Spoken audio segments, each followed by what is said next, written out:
الحمد لله نحمده ونستعينه ونستغفره ونؤمن به ونتوكل عليه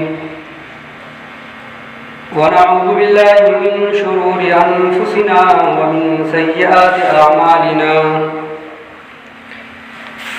من يهده الله فلا مضل له ومن يضلله فلا هادي له أما بعد فأعوذ بالله من الشيطان الرجيم بسم الله الرحمن الرحيم وأما من خاف مقام ربه ونهى النفس عن الهوى فإن الجنة هي المأوى وقال النبي صلى الله عليه وسلم الإيمان بين الخوف والرجاء أو كما قال النبي صلى الله عليه وسلم إن الله وملائكته يصلون على النبي يا أيها الذين آمنوا صلوا عليه وسلموا تسليما اللهم صل على محمد وعلى آل محمد كما صليت على إبراهيم وعلى آل إبراهيم إنك حميد مجيد اللهم بارك على محمد وعلى آل محمد كما باركت على إبراهيم وعلى آل إبراهيم إنك حميد مجيد رب اشرح لي صدري ويسر لي أمري واحلل عقدة من لساني يفقهوا قولي رب زدني علما رب زدني عملا سبحانك لا علم لنا إلا ما علمتنا إنك أنت العليم الحكيم صدق الله العلي العظيم وصدق رسوله النبي الكريم زمان عزتمندو ستاسو دوران دی دا قرآن مجید دا یو سورت تانا صحیح سا تلاوت کړل او دا غي سره د پیغمبر علیه السلام د مبارک احادیثو د ګلدستې نه یو حدیث شریف هم تلاوت کړو د الله د کلام او د پیغمبر علیه السلام د دې مبارک حدیث پر اړه کې یو درې خبرې عرض کوم الله رب الجلال دې اول ما ته پس دا غي تاسو ټول مسلمانانو ته د عمل کول توفیق در نصیب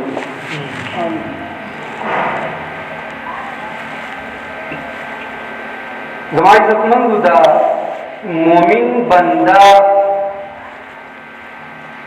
دا دوه کیفیات دي چې بنده دی او بیا مومن دی هغه چې کم ژوند تېروي نو هغه د دوو کیفیاتو نه تېرېږي او خپل ژوند کوي په هغې کې اولنی کیفیت د خوف دی او بل کیفیت هغه د امید دی د ده دا ژوند تېرېږي د خوف سره او د ده دا ژوند تېرېږي د امید سره چې بنده وي مومن و د خوف تعلق د چا سره دی او د امید تعلق د چا سره دی په دې باندې لږ ځان پوهه کوو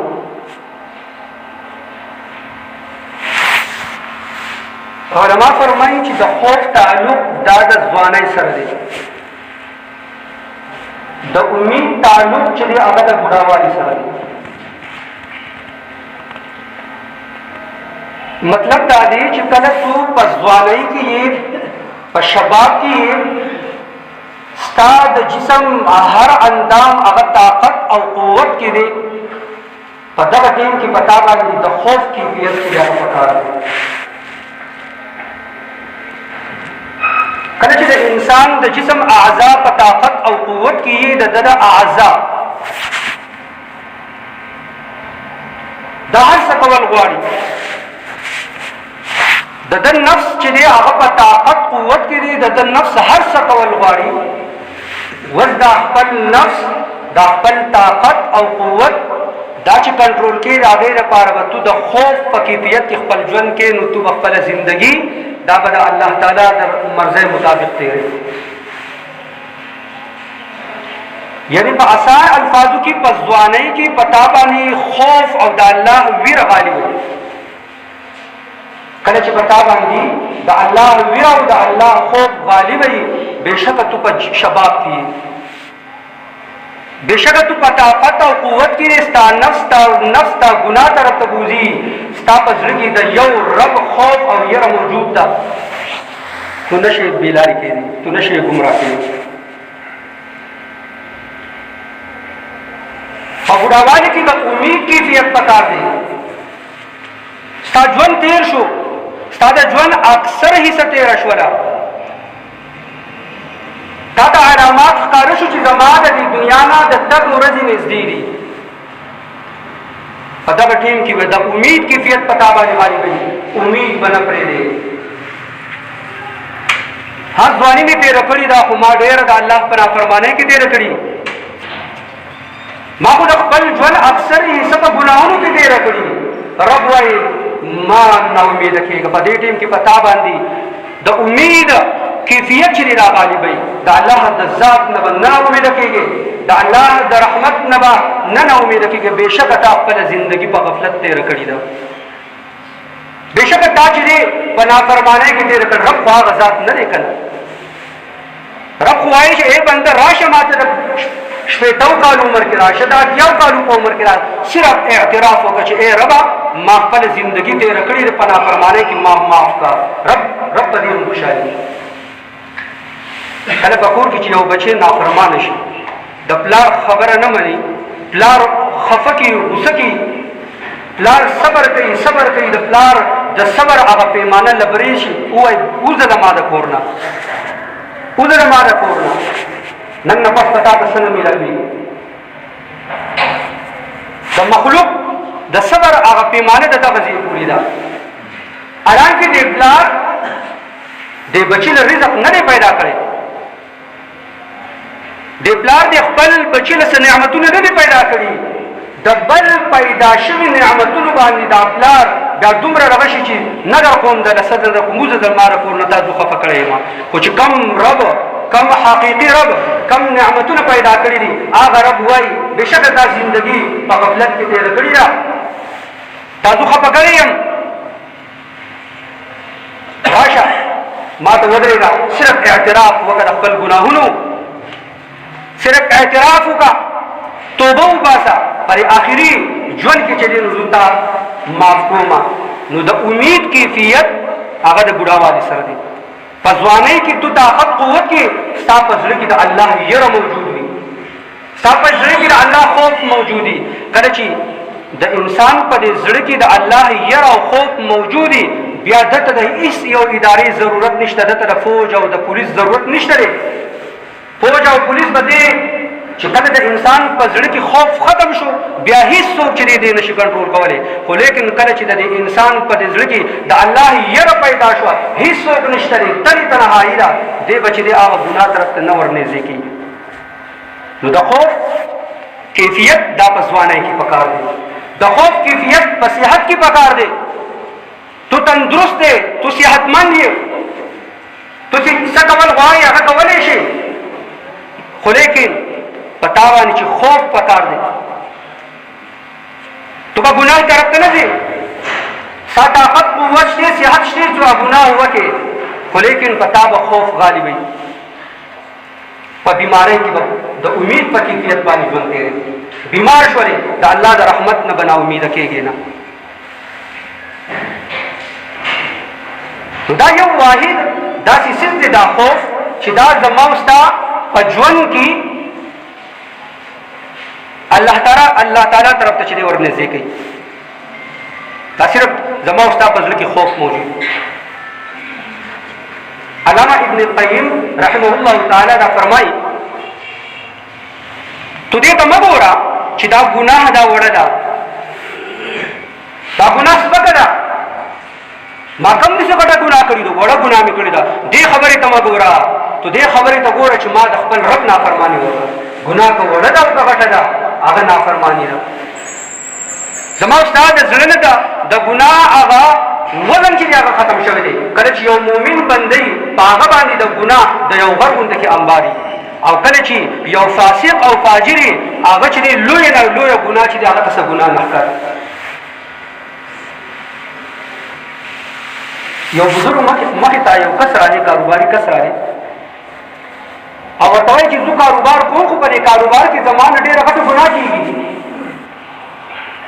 ما ته څه علاج وښیه، ما ته څه طریقه وښیه چې زه دا خپل روزګار هم کوم او د دې ګناه نه هم بچ کېږم او ګناه دا ده چې زما نه بدنظري کېږي. زما دکان یو بازار کې دی، هلته زنانه ځي راځي، زما نظر چې دی غلط استعمالېږي، زه په دې ډېر زیات خفه یم، ما ته څه علاج وښیه. او بزرګ ورته چې دی هغه د علاج درته ښیم خو ته به داسې چل واچوې، هغه له یو پیالی ورکړي، په هغه پیالۍ کې ورته پی واچوي چې دا پی به د دې ښار په بل سر باندې یو بل کس ناستې، دا پی به تو هغه ته رسې او ستا سره به په ملګرتیا کې یو کس ځي، خو دا پی به تو بالکل صحیح سالم رسې چې یو قطره د دې نه توی نه شي، او که بالفرض یو قطره دې تویېده دا کوم کس چې په ملګرتیا دې دې به د ګزار ختموي. دا کس چې دی پی ول هغه بزرګ ورکړه او روان دی، هلته ډېر پر هغه سره روان دی، هسې نه چې پی توی شي کس راسره روان دی ګزار راغلی دی هغه محل مقصود ته منظر مقصود ته چې دی هغه پی ورسوي، دی واپس راشي او بزرګ ته وایي چې ما خو هغه خپل پی چې دی صحیح سالم ورسوله په لاره باندې چې دی نو دې کس ما ته څه ګزار هم نه دی راکړی، مطلب دا دی چې ما پی صحیح سالم ورسوله. اوس ما ته خپل علاج وښیه چې زه د دې بدنظرۍ د دې ګناه نه چې دی ځان وساتم. نو دا بزرګ ورته وایي چې ستا دا علاج هم په دې پرکټیکل باندې په دې کې و. دا کومه طریقه چې تا ته ما ووایي چې دا پی به دا به هغه کس ته رسې، صحیح سالم به یې رسې، یو قطره به دې په لاره کې نه تویېږي او دا کس مې د سر ملګری کړی که تویېږي نو دې به دله ګزار درځوي. ګوره ستا ټول توجه په هغه پیو باندې وه، تو په لار باندې روان ستا ټول توجه په هغه پیو باندې وه چې زما نه یوه قطره توی نه شي، که په قطره تویېږي دا کس مې وایي په دې وجه باندې چې دی تا په لاره باندې اخوا دېخوا کتلي هم نه دي، تا ته د لارې منظر هغه د هغې ته پته هم نه دی لېږدېدل چې په دې لاره کې ما څه ولیدل او څه ونه لیدل او پی دې صحیح سالم. کله چې ستا پر خپل زړه کې چې د الله یره موجود وه او ته چې کله د خپل نظر اوچتې په دغه ټیم کې ستا د الله یره او خوف تا ته موجود و، تو به هېڅ چېرې چې دی د خپل نظر چې دی دا به غلط استعمال نه کړي.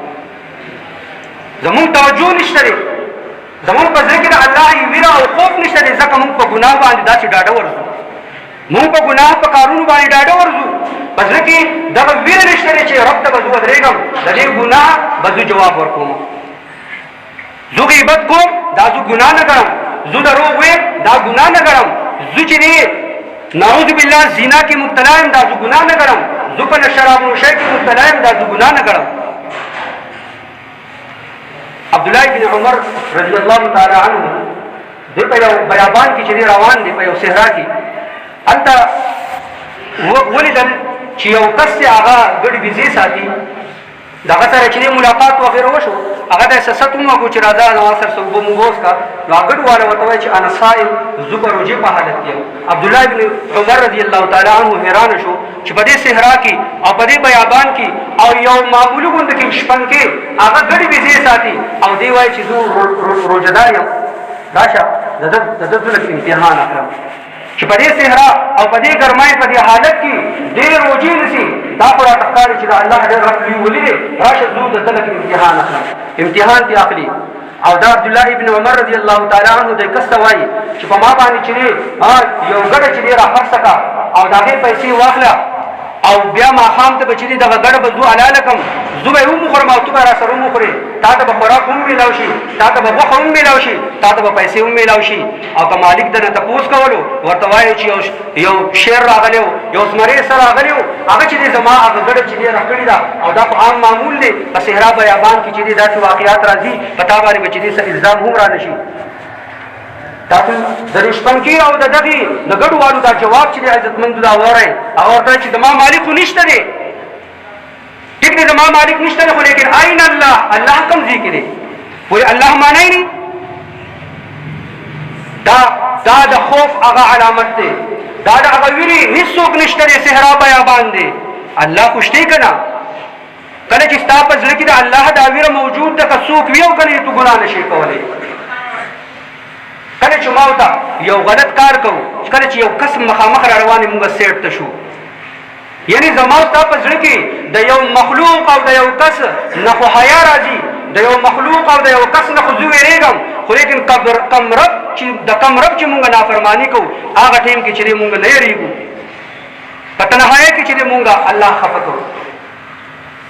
د خوف کیفیت چې عزتمند هغه پیدا کول غواړي. ګناه ته ګناه ویل پکار دي. حضرت عمر رضی الله تعالی عنه هغه یو مجلس کې چې ډېر اوبه غوښتلې، څوک دی چې حضرت عمر رضی الله تعالی عنه اوبه غواړي، نو په هغه مجلس کې ورته چا چې شربت ورکړو، غوښتې دي اوبه میلاویږي ورته شربت یې وڅښلو، په ژړا شولو، د سرګونه یې اوښکې لاړلې، حالانکې څه د ګناه کار نه و، د اوبو په ځای باندې ولا عزت او احتراما چا ورته شربت ورکړو جایز دي. ژړا وله راله، خفه شولو، سترګو نه اوښکې جاري شولې. چا دې تپوس کوي یا امیر المؤمنین ولې ژاړې؟ دا څوک دی امیر المؤمنین دي؟ ولې ژاړې؟ او څوک دی دا عشره مبشره کې دی او خلیفه یې دوم دی. الله ورته په دنیا کې د جنت زیری ورکوي، د سترګو نه اوښکې ځي، تپوس کوي ولې یا امیر المؤمنین ولې ژاړې؟ وایي ژاړم په دې چې هسې نه د قیامت په ورځ باندې الله تعالی چې زمونږ دپاره کوم نعمتونه کېښودي دي او الله ما ته ووایي چې ای عمره تا خو په دنیا کې هغه نعمتونه چې دي هغه استعمال کړي دي، دلته ستاسو زما اکثر نعمتونه نشته دي. یعنې یو فعل مباح، یو جایز، په هغه په زړه کې دومره یره پیدا شوه، هسې نه چې الله رب ذوالجلال زما په آخرت کې دا رغه وکړي چې په دنیا کې خو تا نعمت استعمال کړی دی، د اوبو په ځای باندې تا شربت څښلی دی، هغه نعمت تا ته میلاو شوی، دلته زما سره فرق نشته دی. داسې ویره عزتمندو ده د چا د امیر المؤمنین عشره مبشره کړي په جنت. نو زما ستا ایمان کوم ځای کې دی؟ ما دا په کومه درجه کې او بیا زما ستا کیفیت څنګه دی؟ درې ادوار چې کوم دي، د صحابو دور، د تابعینو دور او تبع تابعین، دا درې ادوار چې کوم دي عزتمندو، په دغې خلکو چې خوب ډېر غالي و.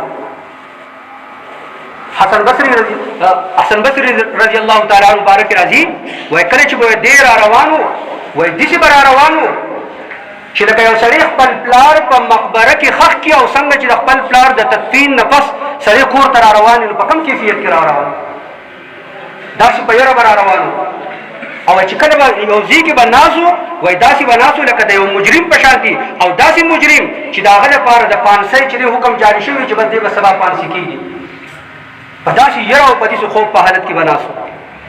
نو دغه عزتمندو دغه کیفیات چې پیدا کول پکار دي. واما من خاف مقام ربه ونهى النفس عن الهوى، څوک چې د دې خبرې نه وایي چې زه به د الله دربار کې ودرېږم، یو ورځ به راځي زه به الله ته ودرېږم، زه به د خپل عمل حساب کتاب ورکوم، د خپل مختصر زندګۍ سوال جواب به ورکوم، د دې خبرې نه ودرېدو. ونهى النفس عن الهوى، د خپل نفسي خواهشاتو نه د خپل ځان کنټرول کو.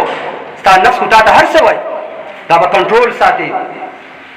نو الله رب لپاره سوال فإن الجنة هي المأوى، الله ولا اعلان کړی دی د مخکې نه ورته چې اعلان کړی دی چې د دې خلکو لپاره څوک چې د الله په دربار کې د ودرېدو نه ویرېدل چې زه په کومو سترګو الله ته ودرېږم، دا کیفیت د پیدا شو، دا یره د پیدا شو او خپل نفس کنټرول کو. الله وایي د دوی ټکانه چې هغه جنت دی. الله تعالی دې په دې خبرو باندې پوره پوره د عمل کولو توفیق راکړي.